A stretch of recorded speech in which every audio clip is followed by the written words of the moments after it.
Hello students, welcome to this online lecture. I am Mr. Shubham Babar.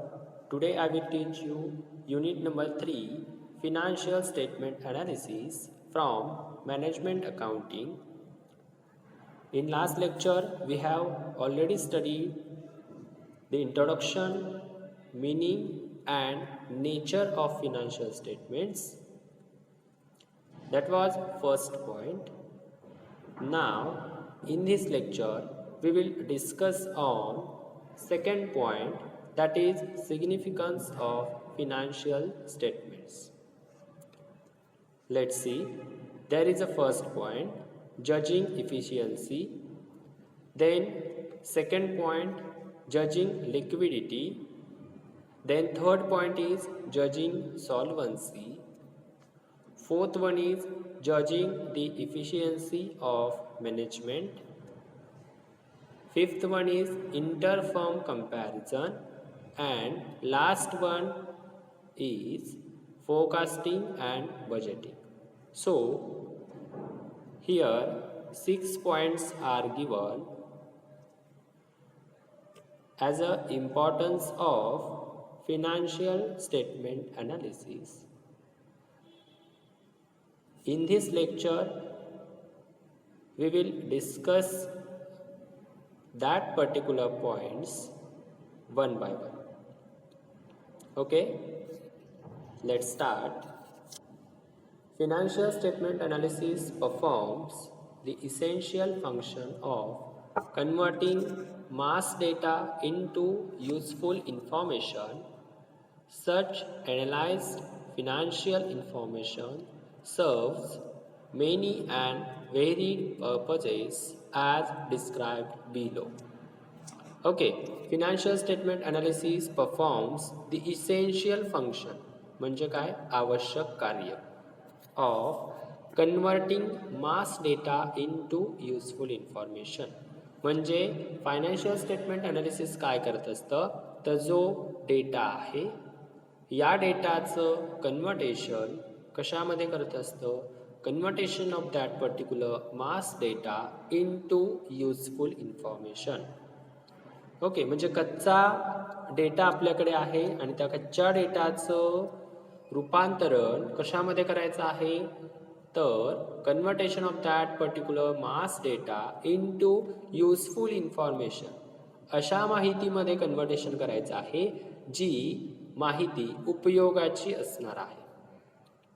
Such analyzed financial information अशी जी विश्लेषित केलेली माहिती आहे okay finance related माहिती आहे फिनान्शियल इन्फॉर्मेशन आहे serves many and व्हेरीड purpose at described below.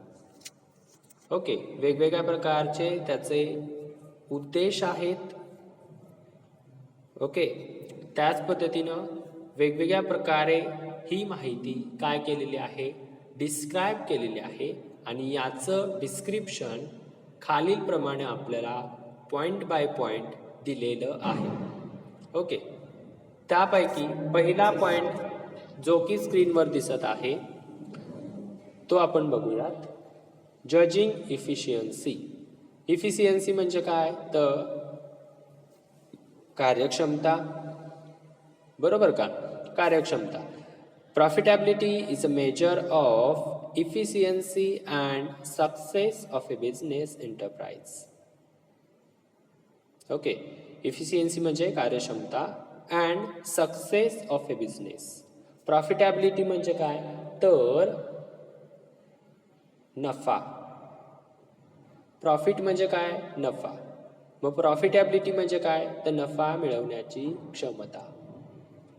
Profitability is a measure of the efficiency and success of a business enterprise. इथं काय करायचंय एक बिझनेस एंटरप्राइज आपल्याला विचारात घ्यायची आहे. त्या बिझनेस एंटरप्राइजची इफिशियन्सी किती आहे सक्सेसचा रेट किती आहे म्हणजे ती कंपनी ती ऑर्गनायझेशन सक्सेसफुल आहे किती प्रमाणात सक्सेसफुल आहे का सक्सेसफुल नाही. ओके, या सगळ्या गोष्टी लक्षात घ्याव्या लागतील. प्रॉफिटॅबिलिटी म्हणजे काय, तर त्या कंपनीला किती नफा मिळत आहे. Okay, is a measure of efficiency and success of a business. म्हणजे प्रॉफिटॅबिलिटीवरून काय लक्षात घ्यायचं आहे आपल्याला, किती पर्टिक्युलर ऑर्गनायझेशन किती सक्सेसफुल आहे. ओके, किती यश त्या पर्टिक्युलर कंपनीनं संपादन केलेलं आहे, हे कशावरून लक्षात येणार आहे, तर profitability of that particular firm. मग प्रॉफिटॅबिलिटी म्हणजे काय असणार आहे, तर त्या कंपनीची नफा मिळवण्याची क्षमता किती आहे. Okay, profitability is a measure of the efficiency and success of a business enterprise. मग हे प्रॉफिटॅबिलिटी चेक करणं कशामुळे पॉसिबल होणार आहे, तर it is possible because of financial statement analysis. Financial स्टेटमेंटचं ज्यावेळी अनालिसिस केलं जातं त्यावेळी कोणत्याही पर्टिक्युलर कंपनीची प्रॉफिटॅबिलिटी लक्षात येत असते आणि ज्यावेळी प्रॉफिटॅबिलिटी लक्षात येत असते त्यावेळी त्या कंपनीचा सक्सेस रेट किती आहे किंवा त्या पर्टिक्युलर कंपनीची इफिशियन्सी किती आहे हे लक्षात येत असतं. A company which earns profit at a higher rate is definitely considered a good company by the potential investors.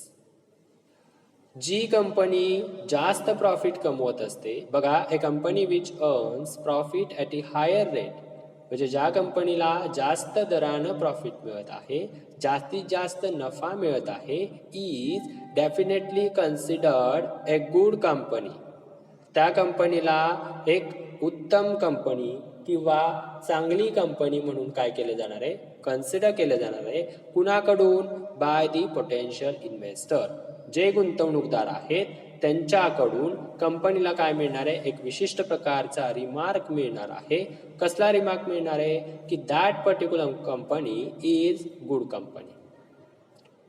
Okay, मग हे कशामुळे पॉसिबल आहे, तर फिनान्शियल स्टेटमेंट अनालिसिसचं इव्हॅल्युएशन कुणी केलेलं आहे, तर त्या पर्टिक्युलर इन्व्हेस्टर्सनी केलेलं आहे आणि त्याच्यावरून त्यांनी काय निष्कर्ष काढलेला आहे की या कंपनीचा प्रॉफिट रेट चांगला आहे, सो ही कंपनी चांगली आहे. The potential investors analyze the financial statements to judge the profitability and earning capacity of a company so as to decide whether to invest in a company or not. Financial statement अनालिसिसवरून इन्व्हेस्टर्सच्या असं लक्षात येतं आहे की ही company प्रॉफिटमध्ये आहे की लॉसमध्ये आहे, आणि जर प्रॉफिटमध्ये असेल किंवा लॉसमध्ये असेल तर त्यावरून इन्व्हेस्टर्सला काय होतंय की डिसिजन घेणं सोपं ठरतंय की आपल्याला या कंपनीमध्ये इन्व्हेस्टमेंट करायची आहे की नाही. जर त्या कंपनीची ग्रोथ रेट किंवा प्रॉफिटॅबिलिटी ही चांगली असेल तर कोणताही इन्व्हेस्टर काय करणार आहे, त्या पर्टिक्युलर कंपनीमध्ये इन्व्हेस्टमेंट करणार आहे. कारण काय कारण असणार आहे त्याचं, तर इन्व्हेस्टर कशासाठी इन्व्हेस्ट करत असतो, तर returns, higher returns.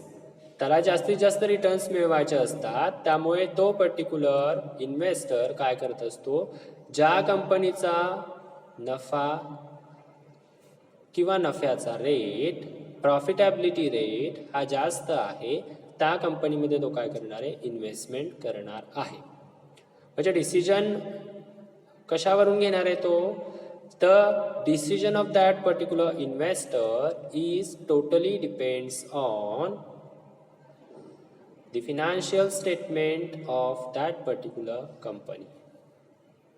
Okay, so हा झाला पहिला पॉइंट. इफिशियन्सी इथं काय केलेली आहे, कार्यक्षमता जज केलेली आहे. कुणी जज केलेली आहे, तर investor. Then second point is judging liquidity.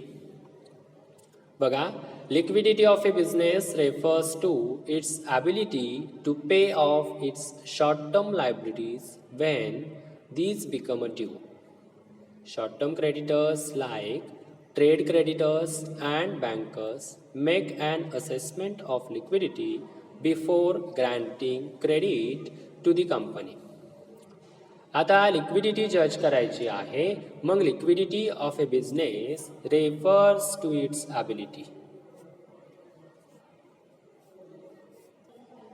Okay, मग काय करायचंय, लिक्विडिटी जज करायची आहे. मग काय सांगितले बघा, liquidity of a business refers to its ability to pay off. म्हणजे लिक्विडिटी म्हणजे काय, तर तरलता. ओके, तर त्या कंपनीकडे किती प्रमाणात रोकड आहे, किती प्रमाणात पैसा आहे, हे काय केलं जाणार आहे, तर फिनान्शियल स्टेटमेंट ॲनालिसिसवरून जज केलं जाणार आहे. Liquidity of a business refers to its ability to pay off. म्हणजे कंपनीची पात्रता किती प्रमाणात आहे, पे ऑफ करण्याची कॅपॅसिटी किती आहे कंपनीची, हे फिनान्शियल स्टेटमेंट ॲनालिसिसवरून लक्षात येणार आहे. It's short term liabilities when this become a due.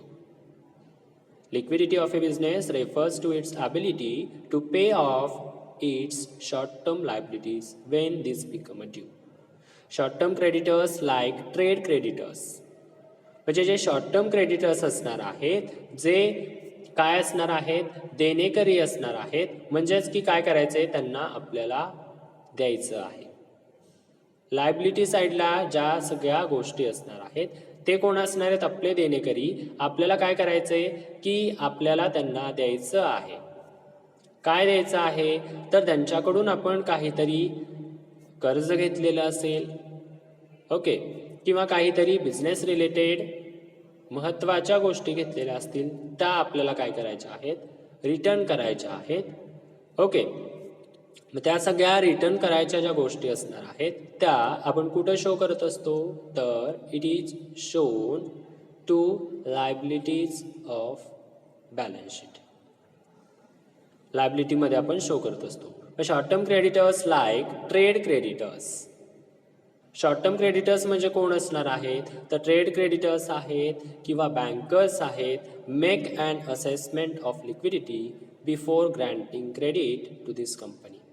त्या कंपनीचं क्रेडिट ठरवायचं असेल, त्या कंपनीची पत ठरवायची असेल, तर त्यासाठी सगळ्यात पहिल्यांदा liquidity analysis of that particular company is most important factor.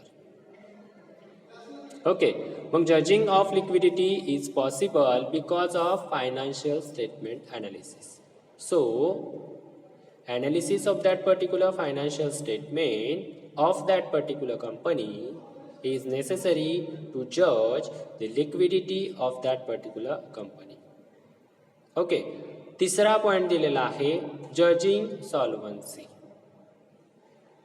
Okay, solvency refers to the ability of a company to meet its long-term debts.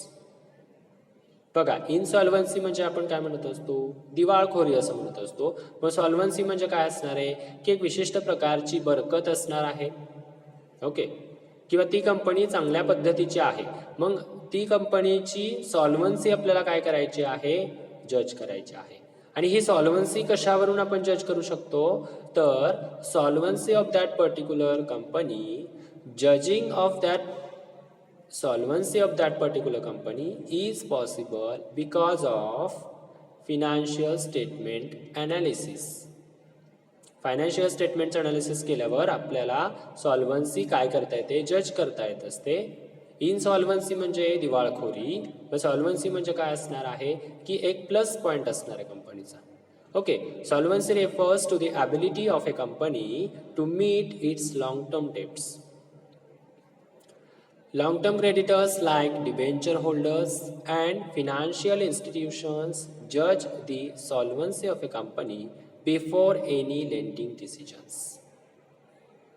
बघा, इथं क्रेडिटर्स असणार आहेत किंवा डिबेंचर होल्डर्स असणार आहेत किंवा फिनान्शियल इन्स्टिट्यूशन्स असणार आहेत. ते काय करणार आहेत, सगळ्यात पहिल्यांदा त्या पर्टिक्युलर कंपनीची सॉल्वन्सी जज करणार आहेत. त्या कंपनीची देण्याची क्षमता किती आहे ती जज करणार आहेत. आणि देन मगच काय करणार आहेत, की जो निर्णय त्यांना घ्यायचा आहे तो निर्णय त्या कंपन्या काय करणार आहेत, घेणार आहेत. They analyse companies profitability over a number of years and its ability to generate sufficient cash to be able to repay their claims. They analyze company's profitability over a number of years. म्हणजे ते काय करणार आहेत, कंपनीची नफा मिळवण्याची क्षमता check करणार आहेत.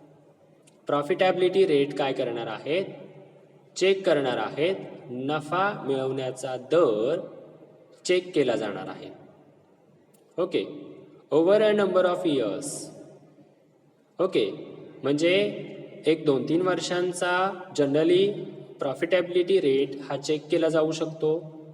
and its ability to generate sufficient cash to be able to repay their claims. आणि ती कंपनी कॅपेबल आहे का, त्या कंपनीकडे देणी देण्याची क्षमता आहे का, हे सगळं काय केलं जाणार आहे, जज केलं जाणार आहे. आणि इट इज जज by long term creditors like debenture holders, long term creditors like financial institutions. अशा financial institutions असतील त्या संबंधित संस्थेला कर्ज देण्याच्या आधी काय करत असतात की विशिष्ट प्रकारचं त्यांचं ॲनालिसिस करत असतात. आणि हे ॲनालिसिस कशामुळे पॉसिबल आहे, हे ॲनालिसिस करणं कशामुळे पॉसिबल आहे, तर it is possible because of financial statement analysis. Okay, then fourth point is judging the efficiency of management. Okay, management is the most important aspect in any type of company, any type of firm, any type of association. So management is the chain between owner of that particular company and workers of that particular company. किंवा आणखी आपण काय म्हणू शकतो की management is a bridge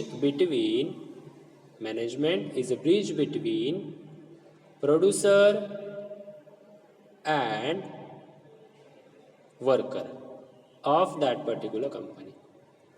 म्हणजे दोन गोष्टींना जोडणारा महत्त्वाचा घटक. मग दोन गोष्टी कुठल्या आहेत, तर कंपनीमध्ये काम करणारे कर्मचारी आणि कंपनीचा मालक या दोन्ही घटकांना जोडणारा महत्त्वाचा घटक कुठला आहे, मॅनेजमेंट. मग या मॅनेजमेंटची इफिशियन्सी कशी चेक केली जाणार आहे, तर it is checked by financial statement analysis.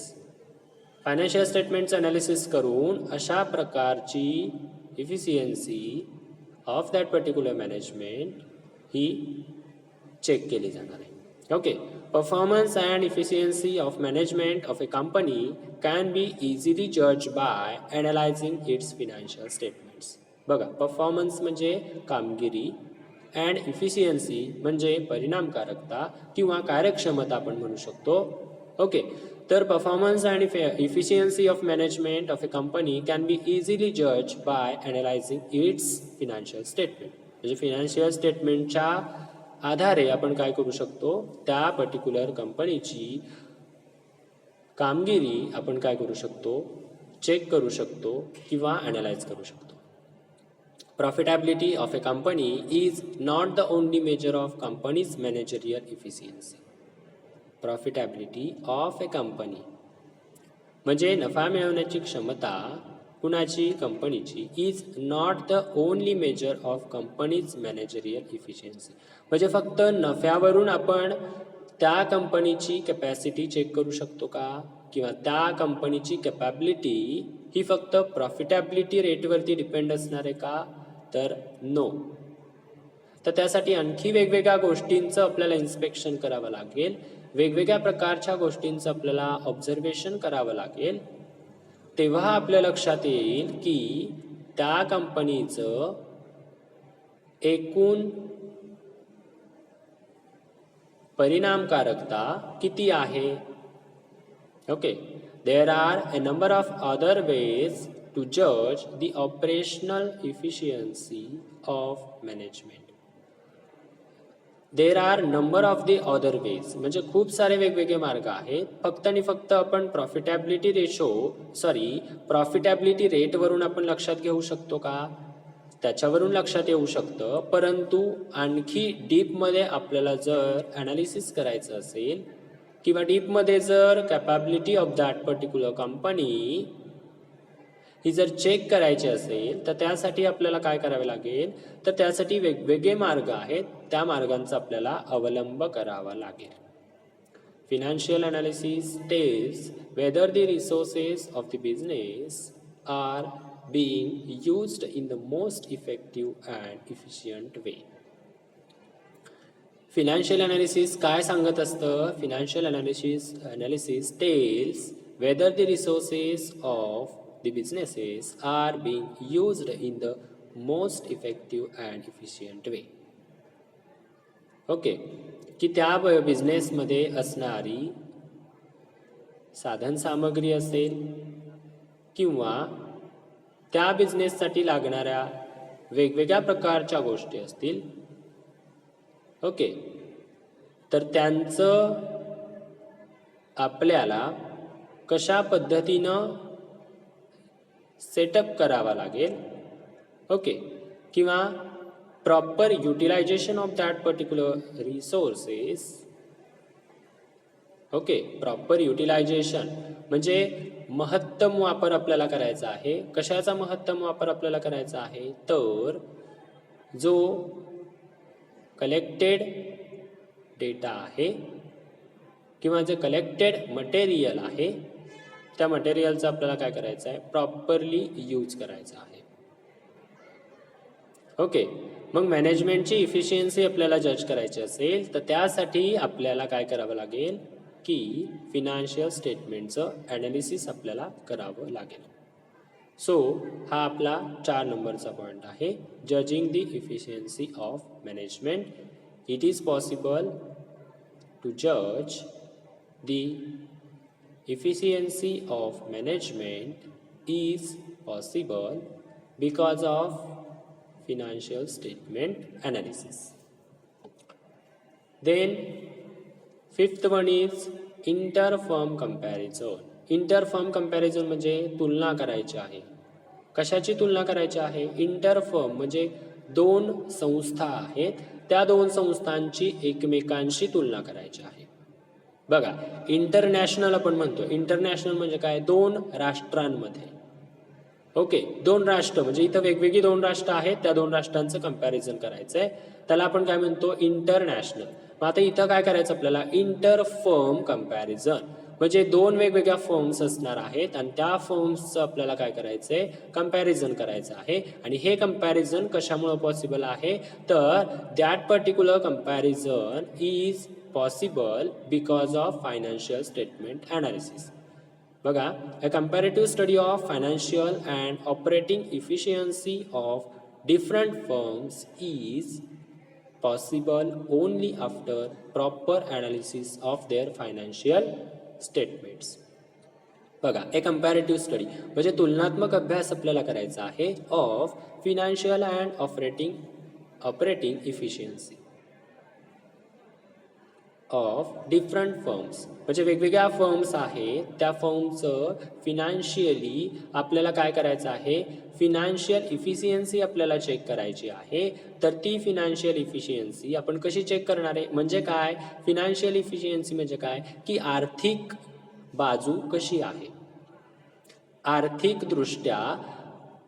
For example consider करूया, ए लिमिटेड कंपनी आहे आणि बी लिमिटेड कंपनी. मग या दोन कंपन्या, दोन फर्म आहेत, यांचं आपल्याला इंटरफर्म कंपॅरिझन करायचं आहे.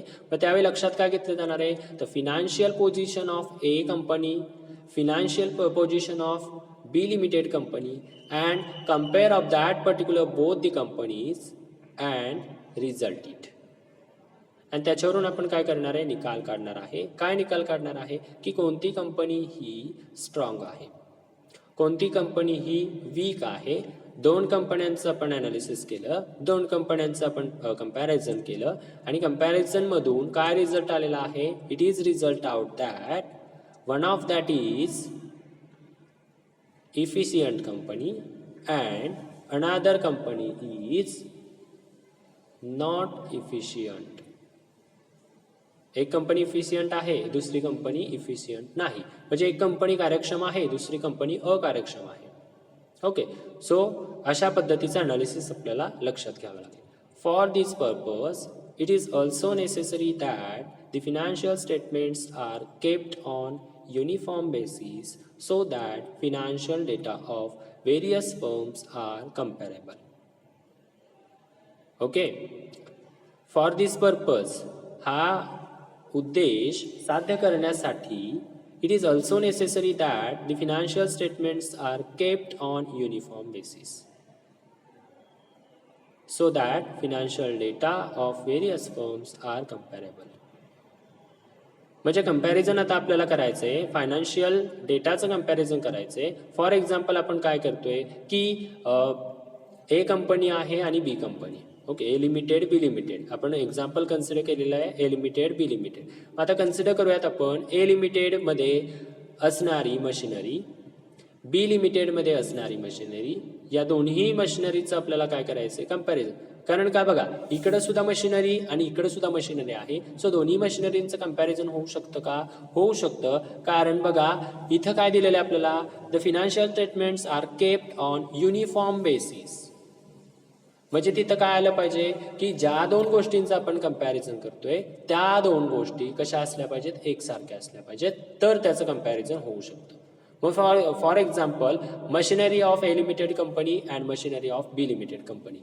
Efficiency of machinery of A limited company and efficiency of machinery of B limited company. म्हणजे A limited मध्ये असणाऱ्या मशिनरीचं आपल्याला कार्यक्षमता लक्षात घ्यायची आहे, B limited मध्ये असणाऱ्या मशिनरीची कार्यक्षमता लक्षात घ्यायची आहे. त्याच पद्धतीनं आणखी एक कन्सिडर करूयात की goodwill of A limited company and goodwill of B limited company. त्यानंतर आणखी काय कन्सिडर करूयात, building of A limited company and building of B limited company. So इथं काय करतोय आपण की युनिफॉर्म बेसिसवरती आपण काय करतोय की दोन गोष्टींचं एकसारख्याच गोष्टी आहेत त्या पण कंपन्या कशा आहेत, वेगवेगळ्या आहेत, त्याचं आपण काय करतोय, कंपॅरिझन करतोय. मग हे कंपॅरिझन आपल्या कशामुळे लक्षात येत असतं, तर फिनान्शियल स्टेटमेंट अनालिसिसमुळे लक्षात येत असतं. ओके, त्यानंतर last point is that forecasting and budgeting. Forecasting म्हणजे अंदाज लावू शकतो आपण किंवा बजेटिंग करू शकतो. मग बजेटिंग करणं किंवा अंदाज लावणं हे कशामुळे पॉसिबल आहे, तर it is possible because of financial statement analysis. बघा त्यामध्ये financial analysis is the starting point of making plans by forecasting and preparing budgets. म्हणजे विशिष्ट प्रकारच्या योजनांचा आपल्याला काय करायचं आहे, अंदाज लावायचा आहे. त्याच पद्धतीनं जर विशिष्ट प्रकारचं बजेट आपल्याला तयार करायचं असेल तर त्यासाठी फायनान्शियल स्टेटमेंट अनालिसिस हे महत्त्वाचं असणार आहे. Analysis of the financial statements of the past year helps a great deal in forecasting for the future. मग आता आपण काय करणार आहे, भूतकालीन गोष्टींचा रेफरन्स घेणार आहे, हिस्टोरिकल गोष्टींचा रेफरन्स घेणार आहे. कशासाठी, जर आपल्याला भविष्यकालीन अंदाज लावायचा असेल, फोरकास्टिंग करायचं असेल तर त्यासाठी आपल्याला काय करावं लागेल, प्रिव्हियस इयरचं गत वर्षाचं काय करावं लागेल, एखादी गोष्ट घ्यावी लागेल आणि त्यानुसार आपल्याला काय करावं लागेल, फोरकास्टिंग करावं लागेल. अंदाज घेऊन काय करावं लागेल, प्लॅनिंग करावं लागेल. Analysis of the financial statements of the past year, गत वर्षीचं फिनान्शियल स्टेटमेंट आपण घ्यायचं आणि काय करायचंय, helps a great deal in forecasting for future. आणि भविष्याचा अंदाज काय करायचा त्याच्यावरून आपल्याला लावायचा आहे. म्हणजे आपल्याला बजेट तयार करायचं आहे. मग आपण प्रिव्हियस इयरचं बजेट घेणार आहे आणि त्याच्यावरून या वर्षीचं काय करणार आहे, आपण यावर्षी पुढच्या वर्षीचं बजेट तयार करणार आहे. गेल्या वर्षीचं बजेट आपण कशासाठी घेणार आहे, ॲज अ रेफरन्स म्हणून आपण काय करणार आहे, गेल्या वर्षीचं बजेट घेणार आहे आणि त्यावरून आपण आत्ता पुढच्या वर्षीचं बजेट काय करणार आहे, तयार करणार आहे. सो अशा प्रकारे हे 6 पॉइंट्स आपल्याला दिलेले आहेत. That particular 6 points are explain the importance of financial statements. Okay, so आपला सेशन झालेला आहे. या सेशनच्या रिगार्डिंग जर कोणाला काही क्वेरीज असतील, काही शंका असतील तर कमेंट सेक्शनमध्ये तुमच्या शंका मेन्शन करायच्या आहेत. Okay, thank you.